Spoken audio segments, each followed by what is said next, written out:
All right. Good morning, everybody. Sorry for no all day, so was not able to get time to video yesterday. Wow, my hair is all over the place right now. Apologize for that too. But yesterday there were two game fours in the Eastern Conference after two 3-0 leads, both of which were pretty exciting going in. I think especially looking at the Boston Philly matchup, but even for the Cleveland Toronto matchup, that was something I don't think a lot of people, certainly including myself, who had both the Raptors and the Sixers winning these series as most people did. I certainly did not expect a 3-0 lead for either of those teams. But yesterday was game four between the Celtics and the 76ers after a very thrilling and riveting game three overtime victory for Boston. One that had a lot of costly turnovers for Philadelphia, and one to where Brad Stevens made a lot of very timely play calls to allow Boston to win that game. But yesterday, it was Philadelphia who was able to stave off elimination. They won by 11, 103 to 92, the final. And for them, it was just getting contributions from guys that they weren't really getting for a lot of the series, and for the most part, inserting TJ McConnell into that starting lineup. A big thing that was noted was that going back onto game two of the series, at the beginning of the fourth quarter, where Philadelphia was making a run, it was with TJ McConnell in the game, who was just playing extremely well.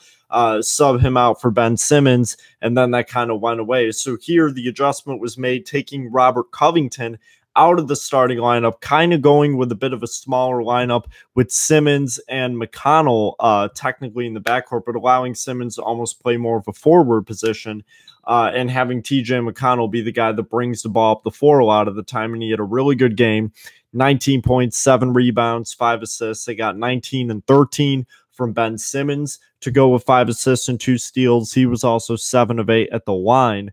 Joel Embiid had a double-double. Dario Saric had 25 points, which was really the difference maker. And it was just Boston not able to get stops down the stretch in the second half. Their defense was tighter in the first half of this game. Philadelphia was able to take control, maintain momentum, and get themselves to a game five, which should be really interesting. Of course, I'm not really one to hypothesize that a team is going to blow a 3-0 lead, but if Philadelphia wins game five, it certainly gets more interesting than Boston would like it to be, considering that you're going back to Philadelphia for game six. The Celtics were the underdogs to begin with. And, I'd still argue that talent-wise, the Sixers are tooled up maybe a bit better right now. So that would certainly be very interesting if Philadelphia was able to pull out a game five win. I don't anticipate that happening. I think the Celtics will close things out in a game five at home. But if they don't, things will start to get a bit dicey. And then for the Raptors and the Cavaliers, LeBron James, after that buzzer beater that he had on Saturday night, which was absolutely incredible, and just another one of those moments to add to the wide, the wide repertoire of what LeBron James has given.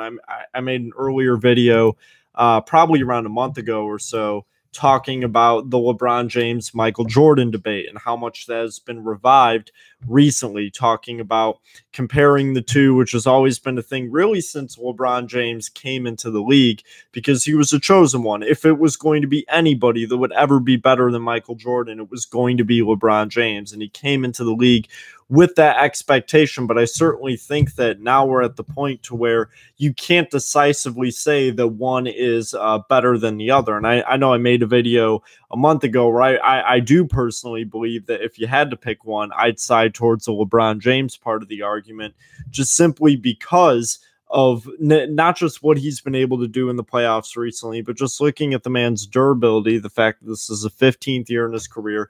He's played over 1,100 games. He's already played more minutes than Michael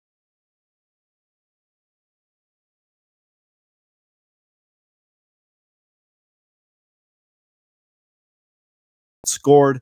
And the fact that at the end of the day, he's a pass first player. He's just so versatile. But the thing is, in a lot of ways, they're like two sides of the same coin. They have a lot of traits that kind of complement each other in the sense that one's perceived weakness can be a strength of another. Of course, for example, weakness of LeBron James being the free throw shooting, something that Michael Jordan has always been able to do, and that LeBron James is a better passer than Michael Jordan, that's more integral to LeBron James's game, a lot of things like that. But besides that debate, the Cleveland Cavaliers, after that riveting game, showed up last night and were there to take care of business. They ended up winning by a pretty crazy margin, 128-93. So picking up a 35-point win in a series clincher at home. LeBron James, 29 points, 8 rebounds, 11 assists, a steal, and a block. Another fantastic game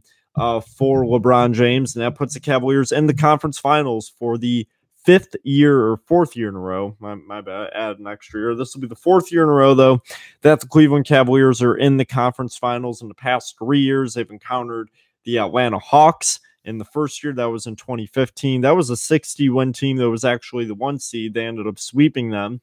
The Toronto Raptors in 2016, whom they won in a 6-game series with. Since then, the Raptors have been 0-8 in the playoffs against the Cleveland Cavaliers. And last year, of course, running into the Boston Celtics, whom they beat in 5 games. So the Celtics are certainly looking for that rematch. Game 5 of that series is on Wednesday night. And then tonight, Jazz, Rockets, Pelicans, Warriors, 2 potential closeouts, both of them game 5s, both of them with the Rockets and the Warriors being heavy favorites at 3-1. I really don't anticipate those series going any further than tonight. I think both Houston and Golden State close those out. I really personally don't see it not happening, although at the same time, I've said that a couple of times this postseason and been wrong about something, so I won't exactly rule that out. But I really don't see Houston or Golden State losing at home tonight in a closeout game, especially in a game 5. You really don't want to go back on the road in a second round series. Both of those teams really looking to rest up and tool themselves up to play each other, which has kind of been the matchup that everybody's been waiting for since day 1 of the season. The Warriors and the Rockets in the conference final. Each of them are a win away from making that possible. And then the Eastern Conference, of course, tomorrow night, the Celtics will look to get themselves into the conference final for the 2nd straight year, something that actually hasn't happened since the 80s, which when hearing that, I was kind of in disbelief, but at the same time, looking back at the Big 3 era Celtics who made the conference finals in 2008, the year they won the championship. They did not make it in 2009 due to the injury of Kevin Garnett. They lost in 7 games to the Orlando Magic, and then they had their finals appearance in 2010, lost in the second round 2011, and made it back to the conference finals in 2012. So they did not ever garner consecutive conference finals appearances in that era. So kind of an interesting thing to know. But other than that, that is all I have for you today. Thank you for tuning in. I will be back tomorrow, talk about more of what happened tonight, which will, as I said, likely be the conclusion of 2 series and a look ahead to the Western Conference Final.